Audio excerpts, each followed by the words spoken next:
নমস্কার বন্ধুরা, স্বর্ণলতার রান্নাঘরে স্বাগত সকল বন্ধুদের। প্রত্যেক দিনের মতো আজও একটি নতুন রেসিপি নিয়ে চলে এসেছি তোমাদের মাঝে। একদমই ইউনিক খেসারি শাকের রেসিপি, তো তোমরা দেখতে থাকো। এত সুন্দর কুচকুচে সবুজ খেসারি শাক দেখেই পুরো মন ভরে যাচ্ছে। সবার প্রথমে আমি শাকগুলো তুলে নেব এরকমভাবে।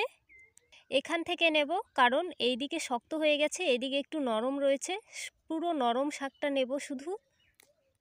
খেসারি শাকের পাশাপাশি রয়েছে লাফা শাক। এই লাফা শাকের রেসিপি নিয়েও খুব শীঘ্রই তোমাদের সামনে চলে আসব। সবগুলো শাক খুব সুন্দর হয়েছে। এবার সুন্দর ঝলমলে রোদ্দুরে বসে এই শাকগুলো তুলতেও খুব ভালো লাগছে। এই শাকের কচি ডোগাগুলো ছিঁড়ে নিচ্ছি, কারণ পরে এই ডোগার থেকে আরও অনেকগুলো শাকের কুশি বেরোবে, গাছগুলো পুরো ছেয়ে যাবে। তোমাদের কার কার এরকম সবুজ সতেজ শাকসবজি দেখতে ভালো লাগে কমেন্ট করে জানাবে বন্ধুরা। একটা প্লেট এনেছি, এই প্লেটেই শাকগুলো তুলে রেখে দেব। শাকগুলো দেখতে বেশ লাগছে, এই প্লেটে রেখে দেব। আরেক গোছা তুলে নিয়েছি, আজ এইটুকুতেই হয়ে যাবে। চলো এখন রান্নার কাছে চলে যাব। খেসারি শাকের পাশাপাশি এই দিকে টমেটো লাইন লাগিয়েছে দুটো, বেশ সুন্দর হয়েছে গাছগুলো।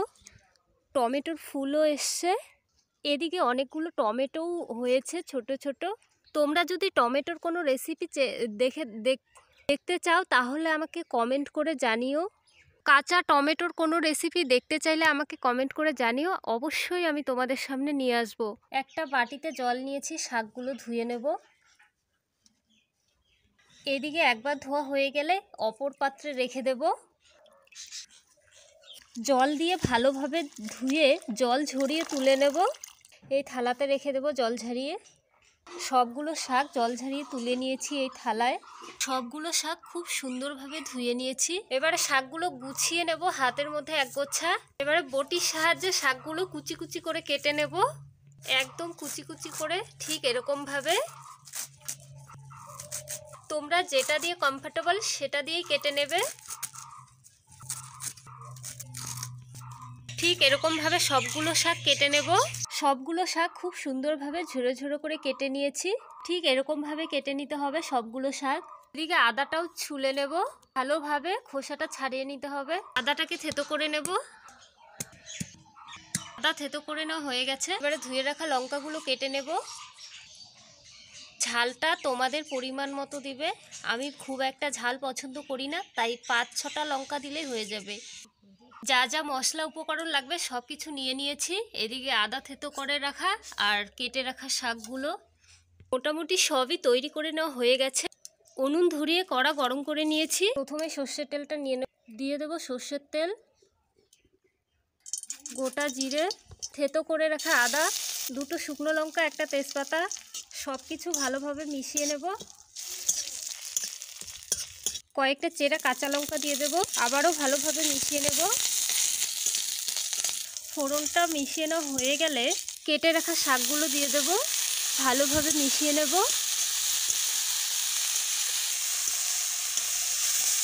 স্বাদ মতো লবণ দিয়ে দেব, হলুদ গুঁড়ো, ভালোভাবে মিশিয়ে নেব।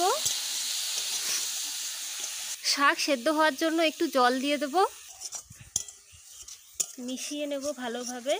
আমি কিন্তু শাকটা ঢেকে দেব না, ঢেকে দিলে এত সুন্দর সবুজ কালারটা চলে যাবে, তাই আমি এইভাবেই সেদ্ধ করে নেব। এই খেসারি শাক এমনিতেই খুব তাড়াতাড়ি সুন্দরভাবে সেদ্ধ হয়ে যায়। এদিকে শাক সেদ্ধ হতে হতে আমি চালের গুঁড়োটা গুলে নেব। শাকের পরিমাণ হিসেবে জলটা গুলে নিতে হবে। যেহেতু আমি আজ শাকের পরিমাণটা কম রেখেছি, তাই 1 বাটির একটু কম জল নিয়েছি। 2 চামচ মতো চালের গুঁড়ো দেব। 1 বাটি জলের জন্য 2 চামচ চালের গুঁড়োই ঠিক পারফেক্টভাবে তৈরি হবে। একদম পাতলা করে গুলে নিতে হবে, ঠিক এরকম। এদিকে শাকও খুব সুন্দরভাবে সেদ্ধ হয়ে গেছে, একটু ভেজে নেব। 2 মিনিটের মতো ভেজে নেব। এই খেসারি শাকের রেসিপিটা কিন্তু খুব কম সময়ে সুন্দরভাবে রান্না করা যায়, কোনো রকম ঝামেলা ছাড়াই। আবারও একটু জলটা গুলিয়ে নেব, চালের গুঁড়োটা যাতে নিচে জমে না থাকে। শাকের মধ্যে দিয়ে দেব, আর খুন্তি দিয়ে অনবরত নাড়তে হবে এইভাবে, যেন কড়াইয়ের নিচে লেগে না যায়। ধনে গুঁড়ো, জিরে গুঁড়ো, নামানোর আগে আগে এই ধনে জিরে গুঁড়ো দিয়ে নামিয়ে নিলেই তৈরি খেসারি রেসিপি। খেসারি শাকের এই রেসিপিটা খুব সুন্দরভাবে তৈরি করা যায় একদম অল্প সময়ে। আর কতটা পাতলা ছিল, এখন কতটা শুকিয়ে গেছে জলটা। এই খেসারি শাকের পিটালি রেসিপিটা চাইলে মাছ দিয়েও করতে পারো, বেশ ভালো লাগে। আমি আজ সম্পূর্ণ নিরামিষভাবে করেছি, নিরামিষভাবেও বেশ ভালো লাগে। তোমরা যারা নিরামিষভাবে খেতে পারো না, চাইলেই মাছ দিয়ে করে খেতে পারবে। পারফেক্টলি খেসারি শাকের পিটালি রেসিপি তৈরি। একটা প্লেটে নামিয়ে নেব। আশা করি আজকের পিটালি রেসিপি তোমাদের খুব ভালো লেগেছে। যদি ভালো লেগে থাকে অবশ্যই লাইক কমেন্ট শেয়ার করে পাশে থাকবে। যারা নতুন বন্ধু দেখছো অবশ্যই চ্যানেলটি সবার আগে সাবস্ক্রাইব করে পাশে থাকবে। কালারটা কত সুন্দর সবুজ কুচকুচে হয়েছে দেখো বন্ধুরা। এখন গরম গরম ভাতের সঙ্গে উপভোগ করো। আজকের রেসিপি কেমন লাগলো কমেন্ট করে জানাতে ভুলবে না। আজকের ভিডিও এখানেই শেষ করছি, আবারও দেখা হবে নতুন পর্বে। ততক্ষণে ভালো থাকবে, সুস্থ থাকবে প্রিয় বন্ধুরা।